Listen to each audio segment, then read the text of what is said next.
O programa a seguir mostra evidências de uma descoberta arqueológica recente. Cientistas e teólogos não chegaram a um acordo quanto à sua natureza e implicações, e restam dúvidas. Convidamos os espectadores a tirar suas próprias conclusões. Uma descoberta inacreditável. É aqui. Com certeza é aqui. Uma afirmação surpreendente. O sepulcro de Jesus foi encontrado. O corpo de Jesus deve ter ficado aqui. Uma controvérsia sem precedentes. Quite frankly, give me a call when somebody's got the real evidence on something like this. Será que a tecnologia do século XXI é capaz de fornecer esta evidência? Estamos aumentando os limites da arqueologia. E agora, uma segunda tumba forneceria a prova definitiva? O que é isso? Oh! Isso é um símbolo cristão de ressurreição. O enigma da ressurreição.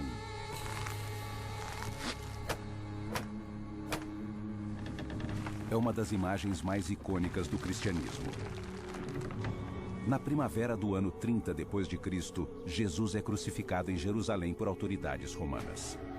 Os evangelhos concordam que José de Arimateia, um rico membro da mais alta corte de Jerusalém e discípulo secreto de Jesus, tomou conta do corpo. Mas o que ocorre em seguida não fica tão claro. Os cristãos acreditam que Jesus foi colocado em uma tumba perto do local de sua crucificação e depois de 3 dias ressuscitou, deixando o sepulcro vazio para trás. Igreja do Santo Sepulcro, Jerusalém. A tradição afirma que a Igreja do Santo Sepulcro foi construída no local, mas jamais foram encontradas provas arqueológicas. Outro relato baseado no Evangelho de Mateus afirma que Jesus foi sepultado em uma tumba sem uso que José de Arimateia havia destinado à sua própria família. Mais uma vez, nenhuma evidência deste túmulo foi encontrada. Abril de 1980. Tudo muda em 1980. Em Talpiot, um bairro de Jerusalém, a 3 quilômetros da Igreja do Santo Sepulcro, arqueólogos descobrem uma tumba de 2000 anos de idade. Ela tem marcas estranhas, ao contrário das que já haviam sido descobertas. Os arqueólogos removem 10 ossários, ou urnas de calcário, de seu interior. Em seguida, o túmulo é cimentado e um condomínio é construído sobre ele. Mas em 2007, o cineasta Simha Yakubovich redescobre a tumba. É inacreditável. É aqui. Uma nova análise arqueológica leva Simha a uma conclusão chocante. Ele está convencido de que encontrou o sepulcro da família de Jesus. Ele justifica sua teoria radical no fato de que as 6 urnas encontradas no túmulo têm inscrições de nomes associados a Jesus e a sua família. Há o nome de uma mulher, Maria Mene. É a versão grega de Maria. Foi sugerido que sua grafia única só pode ser associada a Maria Madalena, uma das companhias mais celebradas de Jesus. Há também o nome de Maria, que é associado à mãe de Jesus. Há ainda José, o apelido de um dos irmãos de Jesus. E o mais surpreendente, neste conjunto de nomes, há também Jesus, filho de José. Apesar de as implicações serem chocantes, alguns estudiosos aceitam esta possibilidade. As tumbas ao redor de Jerusalém estão sendo lentamente reveladas e, em alguns casos, destruídas. E não é tão improvável que uma equipe de construção tenha encontrado o sepulcro de Jesus.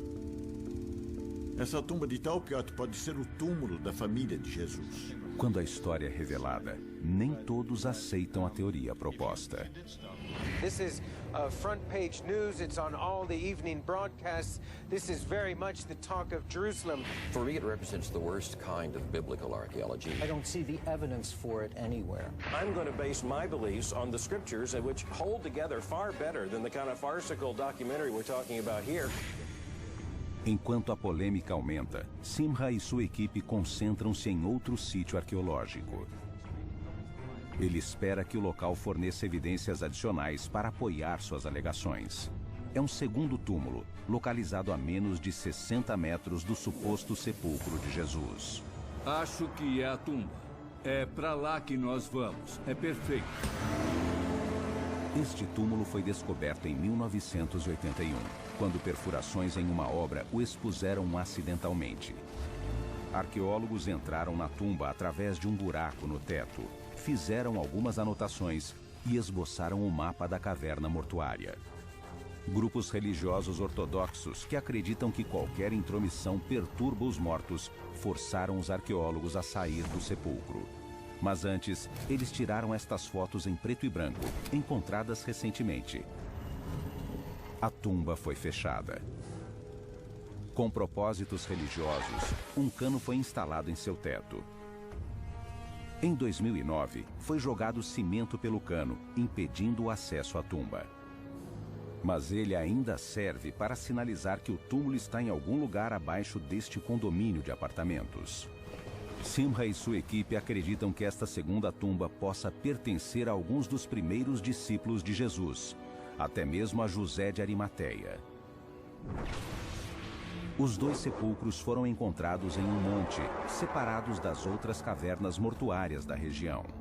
Parece que eles estão localizados na propriedade de um homem rico do século I, que teria uma prensa para a produção de vinho e um local para banhos rituais. E há pistas de que este monte de Talpiot era uma espécie de centro do poder político e religioso. Aqui atrás temos o Herodium, que é a tumba de Herodes, considerado o rei dos judeus. E quando eu me viro para cá, temos o Templo de Jerusalém. E atrás de mim, temos um monte do Mau Conselho, que tradicionalmente é o local onde os sacerdotes se reuniram para condenar Jesus. Então nós temos que pensar que essa localização pode ter algum significado maior do que só um túmulo foi encontrado em Talpiot, num condomínio, para se ter um significado estratégico. Simha começa a se convencer de que o atual bairro de Talpiot é a propriedade de José de Arimateia. Além disso, em hebraico, Arimateia significa 2 montes. E esta área de Talpiot ainda é marcada por 2 montes. Se Simha encontrar evidências de que esta segunda sepultura pertence a José de Arimateia, seria um grande passo para sustentar sua afirmação original, de que a 60 metros de distância está o sepulcro da família de Jesus. O primeiro desafio é chegar à tumba, que está debaixo deste prédio. Podemos engatinhar por aqui. Entendi. Mas antes de a busca ser iniciada, caos. O Haredi é um grupo judeu ultra-ortodoxo e não quer que os mortos sejam perturbados.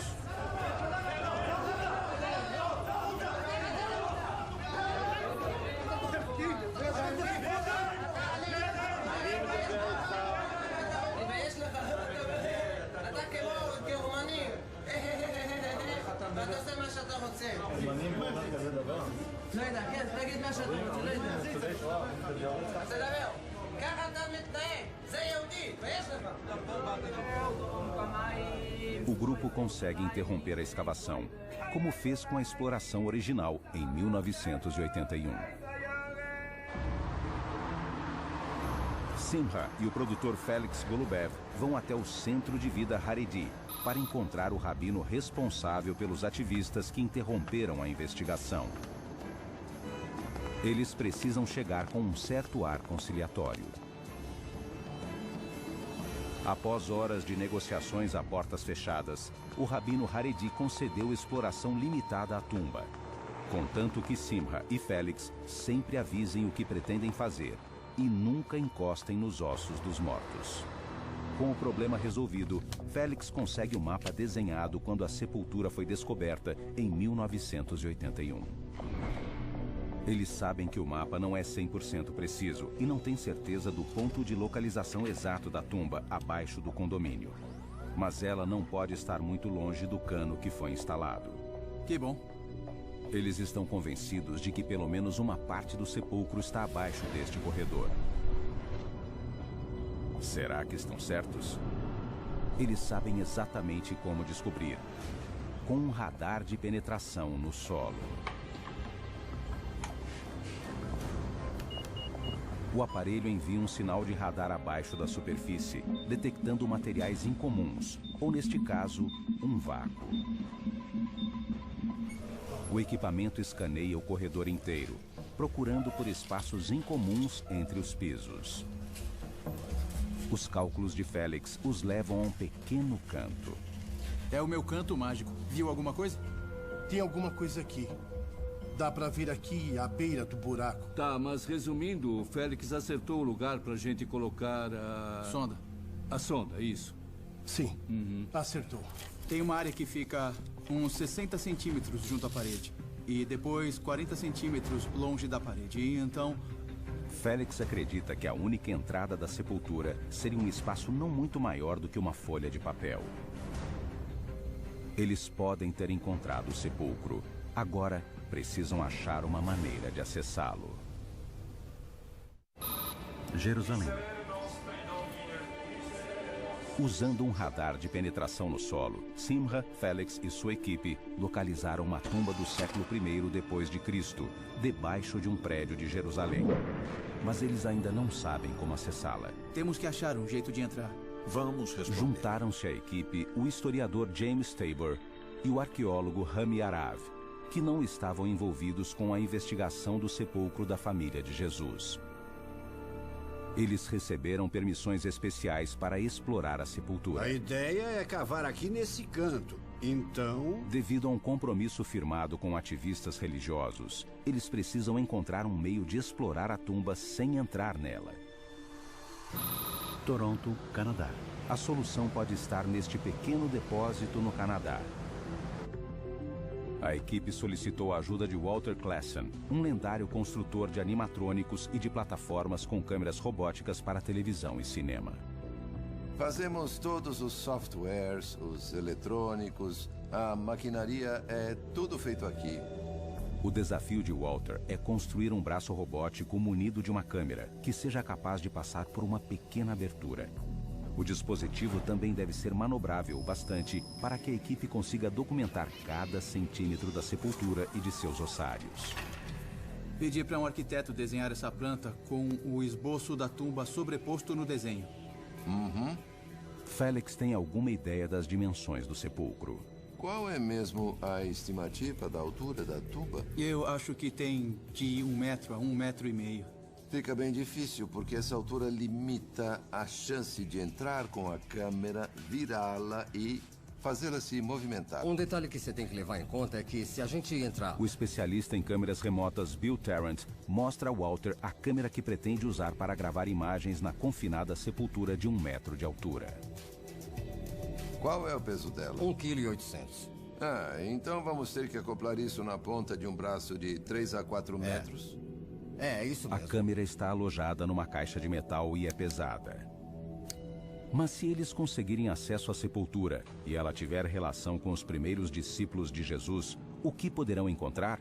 O que seria um símbolo cristão antigo? Roma, Itália. Simha viaja até Roma, um dos poucos lugares do mundo onde símbolos cristãos antigos ainda podem ser vistos. As catacumbas são quilômetros e quilômetros de túmulos localizados abaixo das ruas da cidade. Robin Jensen, especialista em arte cristã antiga, indica os símbolos cristãos. Nesse lugar, especificamente nessa catacumba, esse seria um dos símbolos mais antigos. De que época ele é? Não pode ser mais antigo do que o século IV.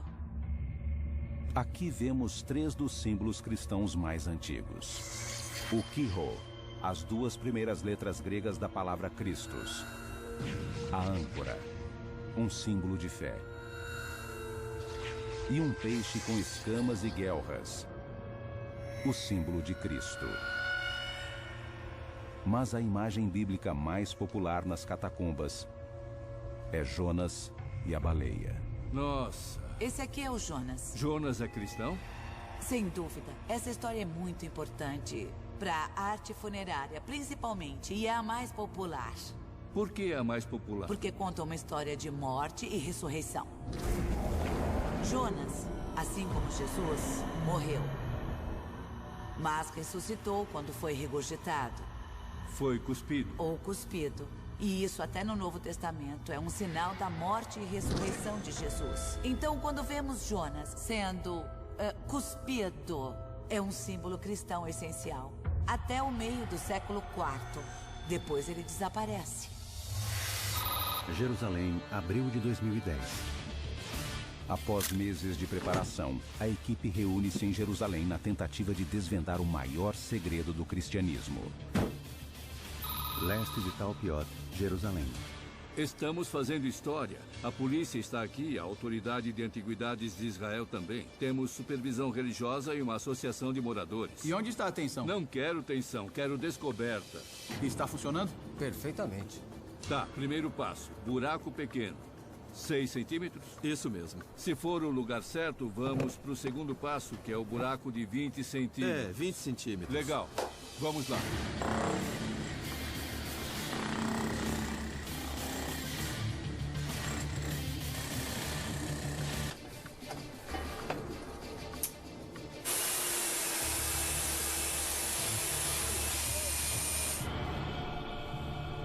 metro e 65. 1,65. A equipe já perfurou 60 centímetros a mais do que os cálculos sugerem. É muito.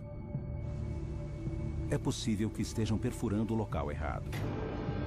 Pensando bem, acho que temos que perfurar em ângulo para começar. Entrar, ver onde estamos e depois tomar uma decisão. A gente pode furar mais 1 metro no mesmo buraco. Não, antes vamos furar em ângulo. E depois perfurar em ângulo. Vamos tentar entrar. Vamos ter a satisfação de entrar.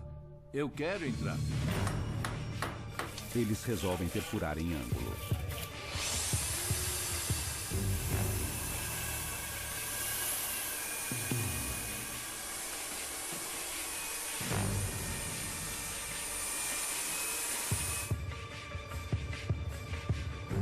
Já entrei! Após anos de muito esforço e pesquisa, este é o momento pelo qual esperavam. Estou vendo o fundo nitidamente. Ótimo. Ei, estamos bem onde você falou que seria. É? Tinha 100% de razão. A equipe já conseguiu uma entrada para o túmulo, mas o único jeito de explorá-lo é com o braço robótico, que ainda está sendo testado em um laboratório. Talpiot, junho de 2010.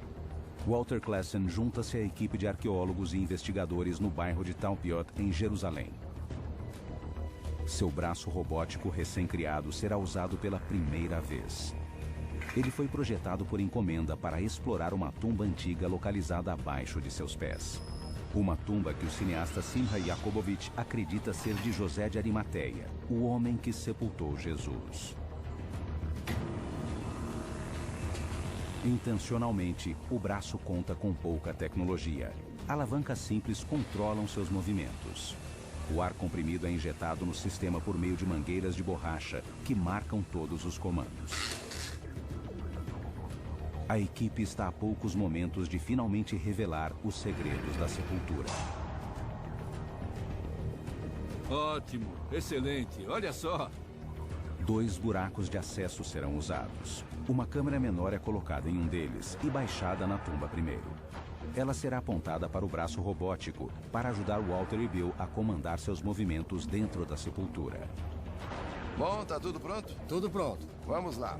Pessoal, é a hora da verdade. O braço articulado superleve, que pode ser desdobrado e chegar a 3 metros, está pronto para ser baixado. Preciso que alguém puxe do outro lado. Todos ajudam a manobrar o braço no cano de 20 centímetros de diâmetro. Continuem segurando enquanto baixam. Eu tô me sentindo um piloto, sabia? Pronto, temos uma imagem. O especialista em câmeras Bill Tarrant posiciona a câmera e ajusta as lentes.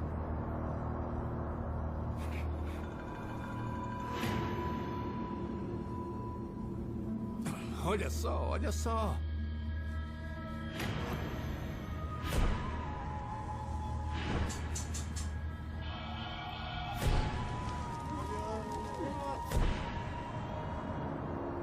Eles conseguem ver nichos esculpidos nas paredes de calcário. Dentro dos nichos, há urnas cheias de ossos humanos. Estamos dentro. É isso aí, é isso quase aí. Quase lá. Colocadas aqui 2000 anos atrás. Uau!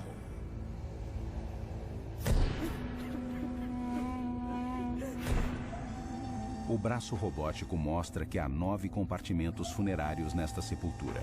4 deles possuem ossários. Eles começam com o nicho que está mais próximo à porta. Tradicionalmente, este nicho abrigaria a urna mortuária do homem que encomendou a tumba. É isso? Isso mesmo, isso mesmo. É. Este nicho poderia conter os restos mortais de José de Arimateia? Este é o momento. A câmera manobra vagarosamente entre o ossário e a parede. Walter insere o que chama de câmera cobra na abertura. Ela é mais flexível e será capaz de chegar mais perto dos ossários do que a câmera HD de Bill.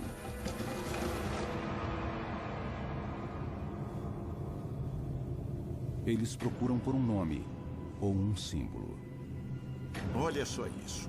É bem ornado e condiz com uma pessoa rica.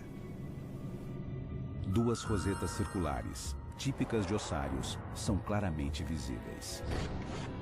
A maioria dos estudiosos acredita que elas simplesmente são decorações, mas outros creem que elas têm um significado ainda não decifrado. A equipe também identifica um elemento esculpido entre as rosetas. Os estudiosos o chamam de nefesh, ou pilar. Como a palavra hebraica para pilar e elevação é a mesma, pode ser uma referência simbólica à vida após a morte. Eles continuam vasculhando a urna por todos os lados, procurando novos símbolos ou alguma inscrição, mas não encontram mais nada. A equipe move a câmera para o segundo dos 4 nichos a serem explorados. Este contém 3 ossários. Walter, dá para baixar mais um pouco? Claro. E retrair um pouco. Tá, retraindo. As tampas têm inscrições.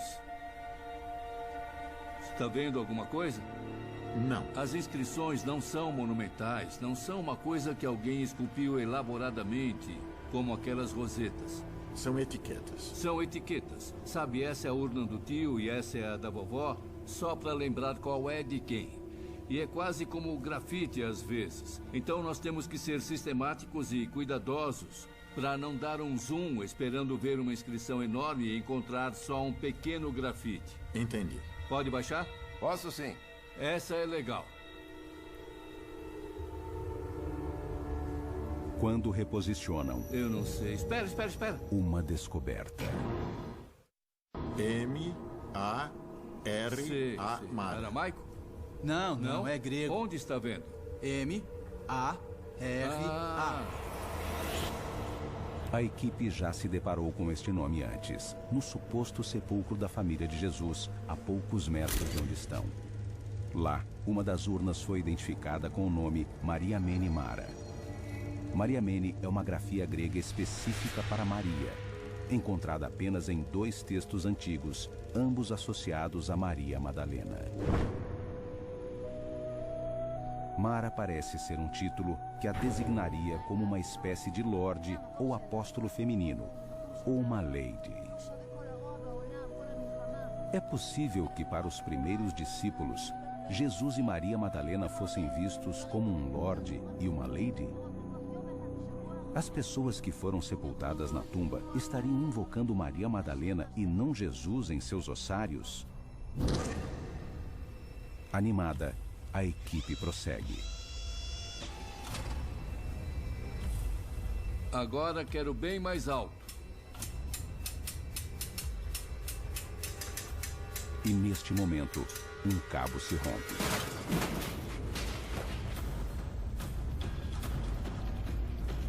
A câmera e o braço robótico estão presos.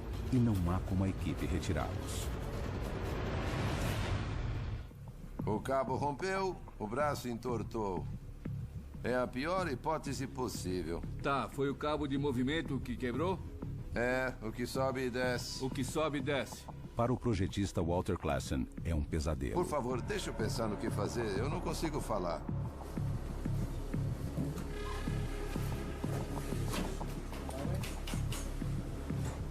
Pega, puxa com força. Espera. Devagar. O cabo rompido significa que Walter não pode mais retrair o braço. E da maneira que ele está posicionado, não poderá subir pelo buraco. Durante várias horas, ele manipula o braço quebrado. A exploração parece terminar antes de realmente começar. Eu não sei se consigo tirar. Você consegue acionar o motor que dá o zoom? Eu estou fazendo isso. Vou ver se consigo recolher a dianteira, tá? Entendi. Tá subindo, Walter. É, eu tô vendo. É bom. É um bom sinal. É bom que esteja subindo. Tá, pode puxar agora, Kevin. Puxa. Walter finalmente consegue retirar o braço quebrado. Devagar, devagar.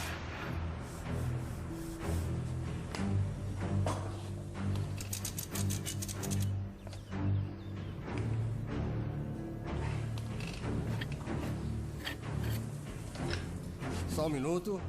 Depois de 2 horas de conserto, o braço robótico é reparado e volta ao jogo. Agora ele é posicionado para explorar o terceiro nicho, que contém um único ossário. Não há nenhum símbolo na urna, mas o nicho possui algo mais. Muitos ossos humanos.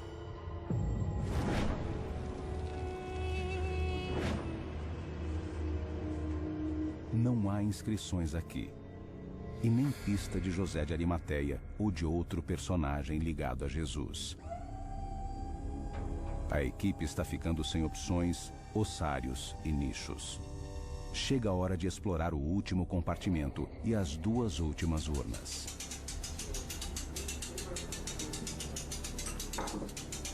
O arqueólogo Rami Aravi acompanha a busca. Eu quero ver esse aqui. Walter, dá para ir mais para frente? Acho que sim, vou tentar. Muitos anos, muito dinheiro e muito trabalho foram investidos para se chegar a este ponto. Mas o tempo desta expedição está prestes a acabar. O que estamos vendo? O que é isso, Walter? Acho que o braço está preso, mas ele está chegando.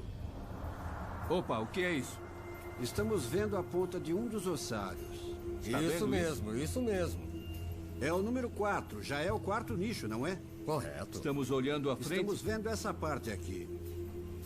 Ah, lateral. Então, e o Walter identifica algo em comum. Olha só. Vou dar um close. Uma cruz.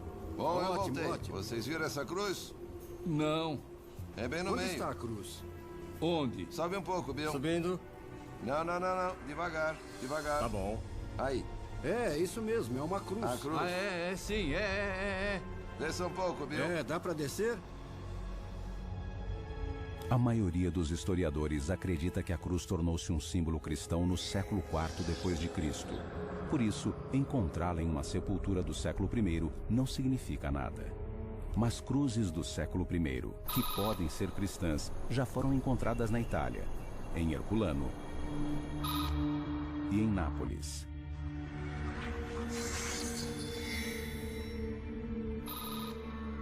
E pelo próprio Rami Aravi em uma escavação na Galiléia.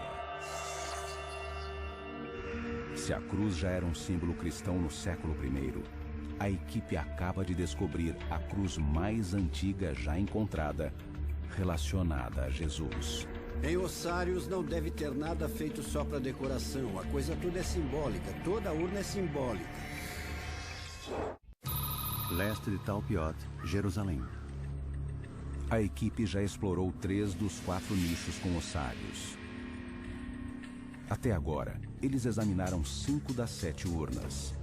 A esperança é encontrar inscrições ou símbolos que possam lançar luz no suposto sepulcro da família de Jesus, a apenas 60 metros de distância. Acho que estamos indo bem. Nós achamos um pilar que pode ser uma referência ao pós-morte. Achamos uma cruz que eu acho que é cristã e uma inscrição do nome Mara, que também está na outra tumba e pode ser lida como Lady. Mas eu não acho que isso traz uma ligação conclusiva com a tumba de Jesus achada aqui. Temos que encontrar mais. No último nicho, a equipe continua analisando o ossário com a cruz gravada e a urna próxima. Tá, pode voltar. O controle está com você. O trabalho é minucioso e metódico. Dá para ver no monitor onde você está. E, de repente, é recompensado. Estou vendo uma coisa. Na urna de trás está meio bloqueada pelo ossário da frente. Olha, olha. O que é isso? Aí. Nossa.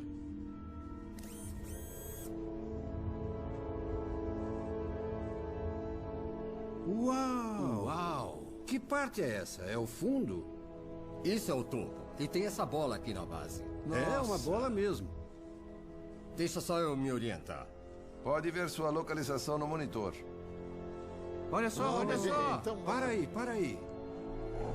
Uau, olha só. Olha isso aqui. Que incrível. É um Nefesh. Não.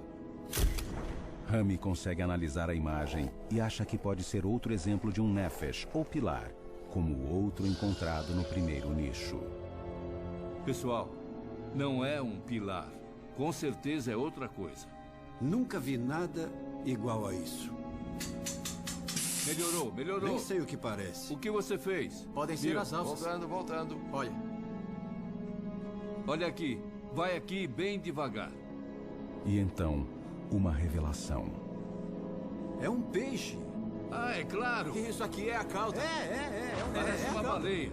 É uma baleia. É o Jonas. Sim. Meu Deus. É a cabeça do Jonas. A baleia com a cabeça cuspindo É o a Jonas. cabeça Tá do vendo? Jonas. 2 pernas, 2 braços e a cabeça. Isso. É a baleia cuspindo o Jonas. Que coisa mais fabulosa. E isso é um símbolo cristão de ressurreição. A equipe está convencida de que está diante de um grande peixe cuspindo Jonas. Ao contrário dos cristãos posteriores de Roma, que representavam o peixe de Jonas como um dragão do mar, os primeiros discípulos de Jesus eram judeus. Como consequência, o peixe aqui representado é comestível, é kosher, já que tem escamas e nadadeiras. De acordo com o livro bíblico de Jonas, quando ele foi cuspido, sua cabeça estava coberta por algas marinhas. Aqui, a equipe vê um boneco em palito, sendo cuspido por um peixe, com a cabeça intencionalmente marcada por linhas. Ao longo das laterais deste ossário, há pequenos peixes nadando no mar. A imagem é singular. A descoberta é revolucionária.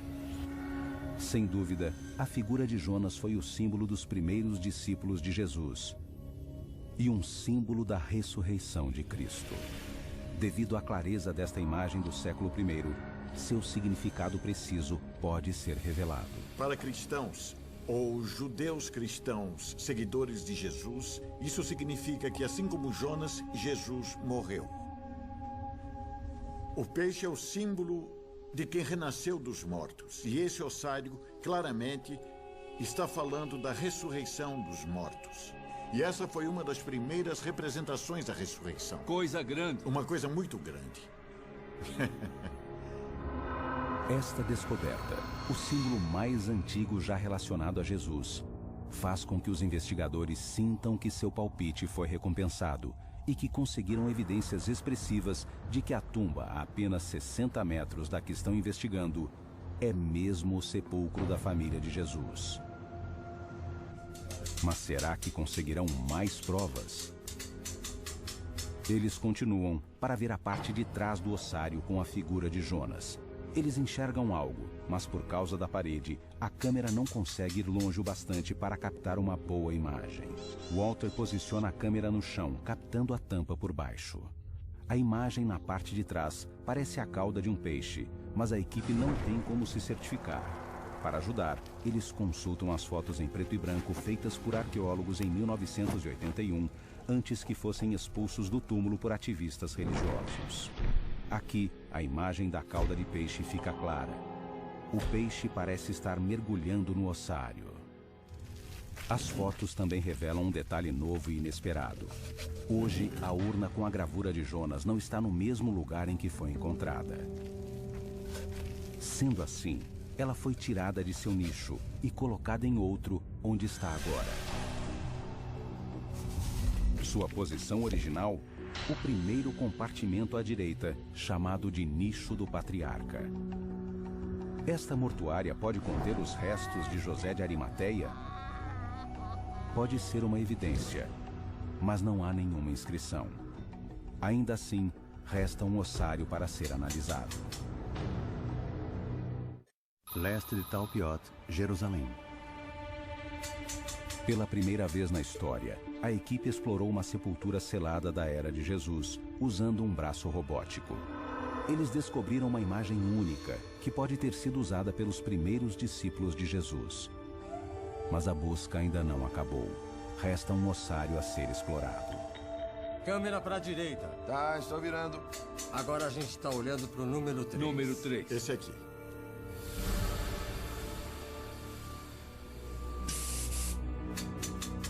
Quando a câmera se aproxima do último ossário, a equipe sente como se um raio tivesse caído 2 vezes no mesmo lugar. Espera, para. É uma escrita. É uma inscrição. É uma inscrição. É isso mesmo.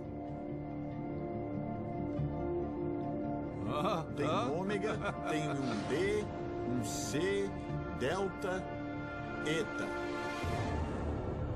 A inscrição está em grego, a língua dominante dos ricos de Jerusalém no século I depois de Cristo.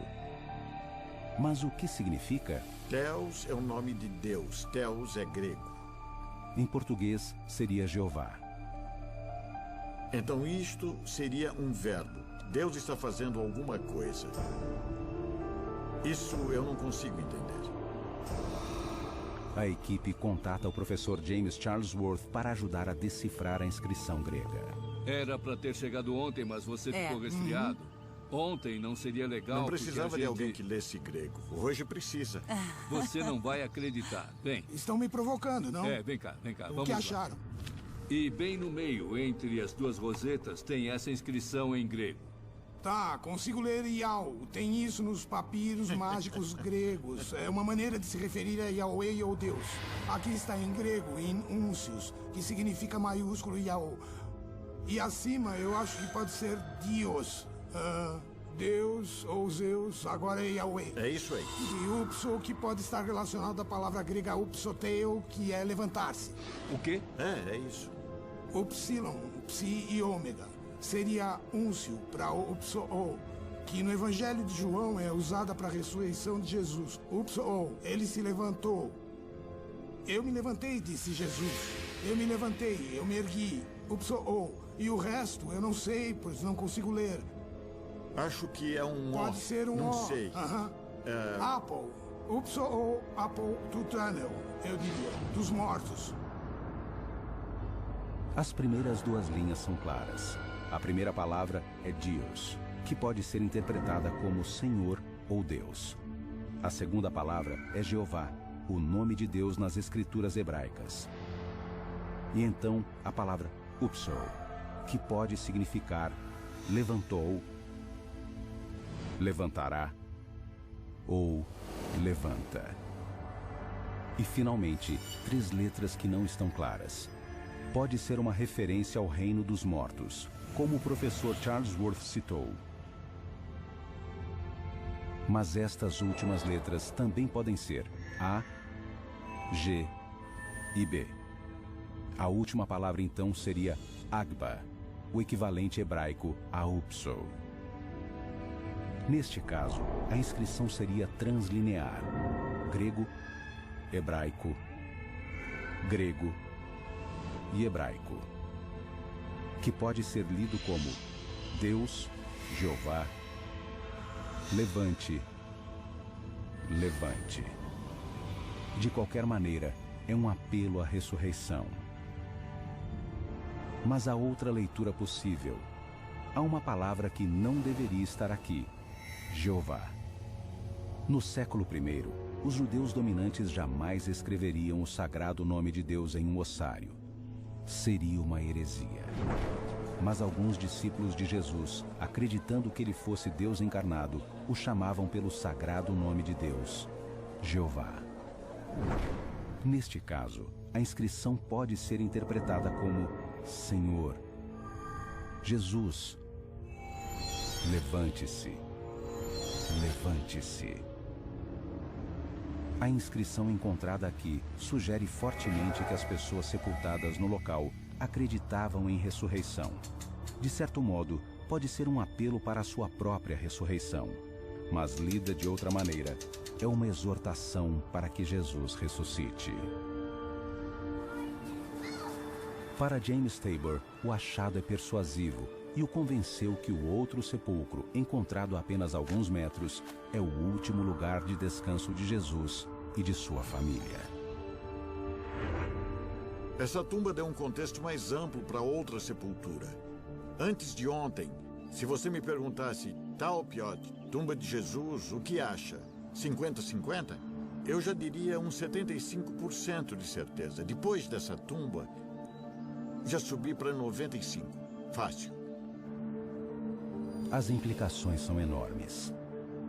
Será que a simples ideia de que os ossos de Jesus foram colocados aqui insulta a mais fundamental crença cristã de que Jesus ressuscitou? Não, segundo o professor Charles Worth. O significado que vimos pela primeira vez e qualquer pessoa viu em 2000 anos é que temos uma baleia com a boca fechada e não temos uma baleia engolindo alguém e do interior dessa boca está saindo um ser humano. O símbolo aqui em Jerusalém, onde Jesus foi crucificado, perto daqui, representa a crença de que Jesus se levantou. E isso décadas depois da morte de Jesus. Eu acredito que essa tumba pode ser o sepulcro de Jesus. E as pessoas não precisam abrir mão da fé na ressurreição. Vou explicar por quê. Os primeiros cristãos tinham uma visão diferente de ressurreição do que as pessoas têm hoje. Eles não pensavam em um cadáver ressuscitado. Eles imaginavam que Jesus tinha se elevado aos céus. E o que achamos nessa tumba, a menos de 60 metros do sepulcro de Jesus, é evidência disso. Pura evidência arqueológica. Estão celebrando sua ressurreição. Do jeito que interpretamos, é a compreensão deles de que Jesus se elevou. Ele alcançou o céu. E não necessariamente seus ossos foram para o céu. Os ossos ficam para trás. É como uma roupa velha que trocamos e aí pomos roupa nova. A missão parece concluída. A equipe encontrou José de Arimateia? Eles não têm certeza, mas podem afirmar que há um conjunto de nomes que já consideravam convincentes.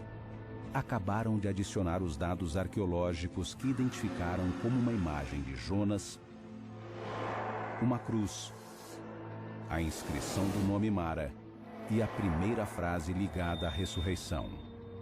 Com base nestas descobertas, a equipe acredita que existem motivos fortes para concluir que Talpiot, em Jerusalém, é o último local de descanso dos primeiros discípulos de Jesus, da maior parte de sua família e do próprio Jesus de Nazaré. Agora, cabe aos estudiosos analisar as evidências. Uma coisa é certa, o debate está apenas começando. Versão brasileira, Vox Mundi.